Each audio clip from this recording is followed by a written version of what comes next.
அண்மைச் செய்தி. வங்கதேசத்தில் முன்னாள் அமைச்சர் கைது செய்யப்பட்டுள்ளார். வங்கதேசத்தின் முன்னாள் அமைச்சரும் அவாமி லீக் தலைவருமான ஜுனைத் அகமது தற்போது அந்நாட்டு காவல்துறையினரால் கைது செய்யப்பட்டுள்ளார். வெளிநாடு செல்வதற்காக டாக்கா விமான நிலையத்தில் காத்திருந்தபோது அவரை அந்நாட்டு இராணுவம் கைது செய்துள்ளது.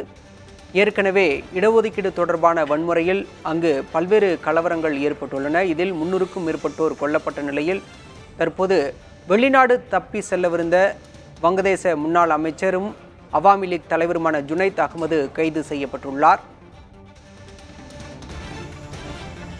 வெளிநாடு தப்பிச் செல்வதற்காக டாக்கா விமான நிலையத்தில் காத்திருந்தபோது அவரை அந்நாட்டு இராணுவம் கைது செய்துள்ளது. ஏற்கனவே முன்னாள் பிரதமர் ஷேக் ஹசீனா இந்தியாவில் தஞ்சமடைந்துள்ள நிலையில் தற்போது அந்நாட்டின் முன்னாள் அமைச்சரும் வெளிநாடு தப்பி செல்லவிருந்த நிலையில் தற்போது கைது செய்யப்பட்டுள்ளார்.